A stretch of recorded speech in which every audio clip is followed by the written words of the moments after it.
Bem-vindos ao The Daily Code. Esse é um canal para programadores interessados em Functional Programming e sistemas distribuídos. O vídeo de hoje tem um formato diferente. Depois de 3 vídeos sobre Kotlin, Arrow e como manipular erros em nossos programas, eu achei interessante fazer um vídeo mais descontraído. Nesse vídeo eu vou enumerar as linguagens de programação que utilizei ao longo dos anos. Infelizmente eu perdi todo o código e os meus projetos do começo da minha carreira. Então grande parte dessa lista de linguagens é o que eu consegui acessar no banco de dados da minha memória.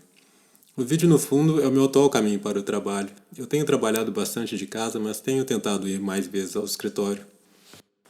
Eu comecei a programar relativamente cedo para a minha geração. Eu tinha 12 anos quando tive acesso a um computador pessoal.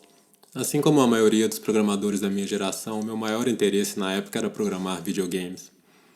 Ainda não existia internet pública e o preço da informação era muito maior do que hoje. Ainda assim, eu acabei descobrindo que jogos eram escritos em C, mas que a indústria de jogos, em sua maioria, havia adotado C++. Bem, eu então decidi aprender C++. Eu tinha relativamente fácil acesso a software, dada a época e a minha condição financeira, que era bem precária. Isso são histórias para outro vídeo, mas na época eu consegui uma cópia do compilador Turbo C++ da Borland. Meu progresso foi lento no começo, mas algum tempo depois eu adquiri meu primeiro modem, com a incrível velocidade de 1200 baud, o que é equivalente a 150 bytes por segundo. Bem, com o modem instalado eu comecei a acessar BBS que continham vários tutoriais sobre programação. Nessa época eu também comecei a aprender a escrever pequenos programas em Pascal utilizando o Borland Turbo Pascal. Os programas que eu escrevia eram triviais e todos em modo texto. Pouco tempo depois disso eu lembro que GUIs se tornaram popular. A versão 3.11 do Windows da Microsoft foi o que realmente comecei a usar diariamente. Acho que o primeiro livro de programação dessa época que eu consegui absorver do começo ao fim foi o Programming Windows do Charles Petzold.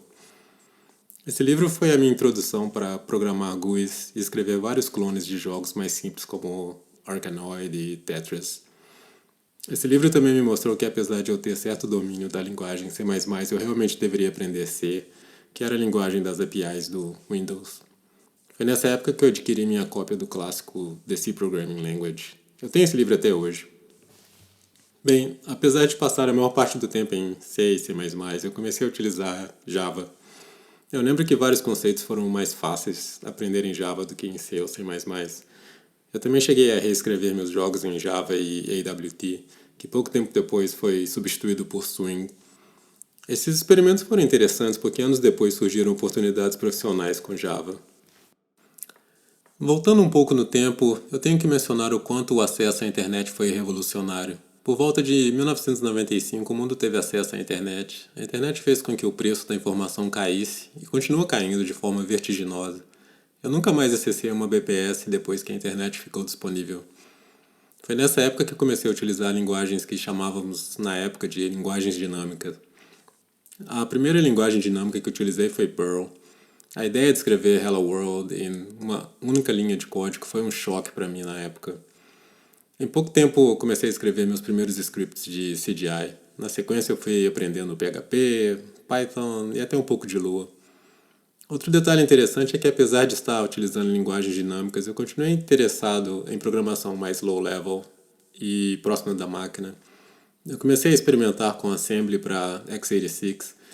Lembro de fazer o port de vários programas em Assembly de 32 bits para 64 bits e perder um tempo enorme lendo manuais da Intel. Ainda assim, essa mistura de low-level com linguagens dinâmicas veio bem a calhar. Lembro de algumas situações no trabalho que escrevi ou modifiquei módulos em C para essas linguagens high-level, e a experiência com Assembly ajudou bastante na parte de debugging.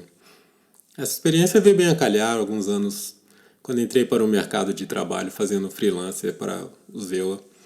Acho que isso é uma outra história para vídeos futuros. Bem, depois de entrar para o mercado de trabalho, eu estava escrevendo código na maior parte em linguagens dinâmicas. É interessante que JavaScript foi cada vez mais ganhando espaço. Durante a época do navegador da Netscape, eu lembro de escrever apenas pequenos trechos de código em JavaScript, mas com o passar do tempo e o domínio do Internet Explorer, a quantidade de código em JavaScript foi acelerando. Uma outra mudança foi que à medida que a web foi crescendo e o mercado foi amadurecendo, eu cada vez mais fui abandonando a parte de front-end e me dedicando ao desenvolvimento de tecnologias de back-end. Nessa época, acho que a linguagem que mais utilizava era Java. De certa forma, foi útil experimentar escrever pequenos jogos em Java no passado. Durante esses anos utilizando Java, uma oportunidade interessante apareceu. A empresa que eu trabalhava tinha um sistema de chat escrito em Erlang. Eu lembro que meu manager na época me perguntou se era algo que me interessava, já que o engenheiro responsável por esse sistema estava saindo da empresa. Eu sabia muito pouco sobre Erlang, mas encarei a oportunidade e lembro de comprar todos os livros sobre Erlang que estavam disponíveis na época. Aprender sobre Actor Model e Erlang me foi muito útil alguns anos mais tarde. Bem, o tempo foi passando e eu finalmente resolvi aprender um pouco sobre Haskell. Era uma linguagem que estava no meu to-do list há vários anos. Eu lembro que levei uma cópia de Learn You a Haskell for Great Good para a praia e o primeiro programa que escrevi em Haskell foi Quicksort, em 3 linhas de código. Infelizmente, nessa época eu não fiz a conexão de que era possível usar Functional Programming na indústria. Até então eu estava usando Haskell simplesmente como uma curiosidade. Bem, isso mudou alguns anos mais tarde, quando tive a oportunidade de utilizar Scala em um projeto no trabalho. Foi uma dessas experiências que mudou minha visão sobre programação. Acho que nessa época eu perdi todo o apreço que tinha por C++. Nessa época eu também lembro de escrever alguns programas menores no trabalho em Go, mas sinceramente, com tudo que eu estava aprendendo em Haskell, trabalhar com Go não estava na minha lista de prioridades. Bem, eu adotei o mundo de Functional Programming em Scala por alguns anos, até mudar para o meu emprego atual, há cerca de 5 anos atrás. Eu voltei a escrever Java e Scala em menor dose. A maior parte do código em Scala é usada em Spark. Por volta de 3 anos atrás, minha equipe migrou para Kotlin. E nessa época adotamos Arrow, que vira e mexe aparece nos vídeos desse canal. Acho que também tenho que mencionar Rust, que começou a me interessar durante a época que eu estava focado em Scala e Functional Programming. Alguns meses atrás eu resolvi me aprofundar mais na linguagem e meu interesse em programação mais low-level retornou. Rust tomou o lugar de C++ que eu havia abandonado há vários anos atrás. Espero que eu possa fazer mais vídeos de Rust e Functional Programming no futuro.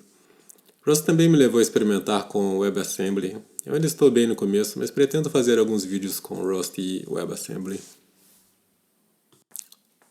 Bem, é claro que essa não é uma lista extensiva, existem várias outras linguagens que usamos no dia a dia que eu não mencionei. Linguagens usadas em terminais como Bash, Z Shell, ou linguagens como R, NuPlot, e até linguagens como Awk que utilizamos durante toda a nossa carreira, mas que às vezes não recebem a atenção que merecem.